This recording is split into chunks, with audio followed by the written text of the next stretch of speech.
Yeah, the importance of it every 12 months. I hit home on this a fair bit. And, Yes.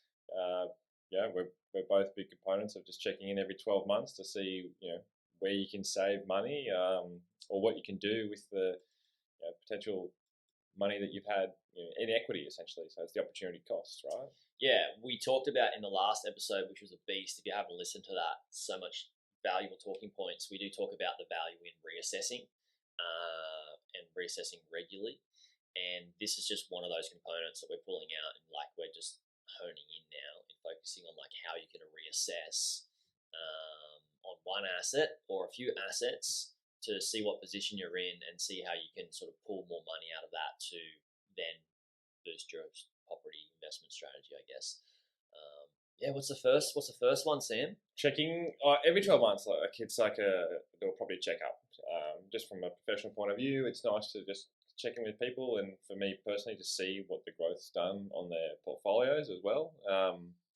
But also to go, well, where are inefficiencies and what can we maximize? And the first step's always, well, let's check your finance. And what that means is we're looking at what's your interest rate repayments, and what they're looking like compared to what else might be out there in the market.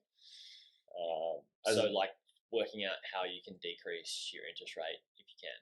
Yeah, and like you can call you've talked about this multiple times, right? Calling the banks and saying, "Hey, give us a better interest rate."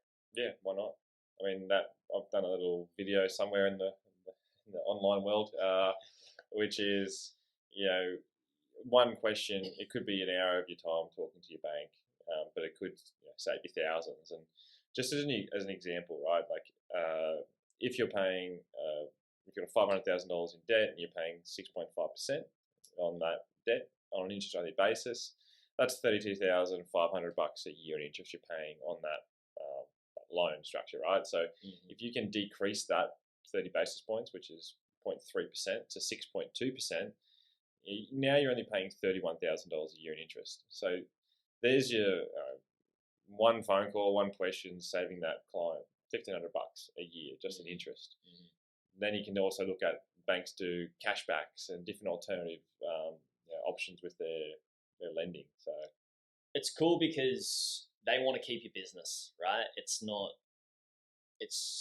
rocket science for them. It's like, well, let's just do what we can do to keep them happy. Otherwise, they might go somewhere else, and we're not going to have their money invested in us. We're not going to have a loan out with them, and they're not going to be paying us a decent amount of interest back, which helps us grow our business as a bank.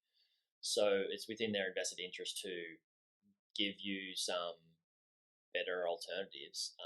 And you can also, what I have done is I've sort of dangled the carrot and said, all right, can you give me like a discharge letter to leave the bank or whatever that letter is called? And I've just had them ask them to send it straight to my email address, because sometimes people ask for it and they say, oh, don't worry about sending it. But legit go through with it, get them to send it, and get to close to the point where you're like, yeah, I'm happy to leave.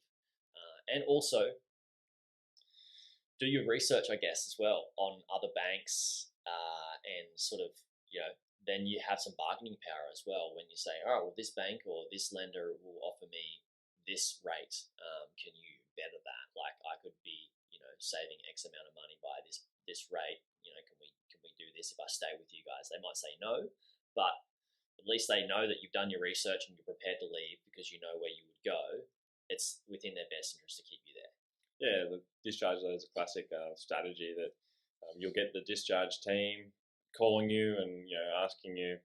It's just real for them, and it's their systems and processes they have in place. Like you'll ask for a discount, they'll say no, or they'll just reassess your portfolio quickly. They won't act on anything as a serious thing if it's just a phone call, because they just deal with it every day. People calling up trying to get a cheaper rate, but good on those people, because don't be loyal to a bank. There's a lot of them out there, but they're there for profit. So you as an investor or a property owner, you're there for profit as well, because your entity is more important than their entity. Plus, they make millions, billions of dollars in profit a year, so better in your pocket than theirs, I say. Yes.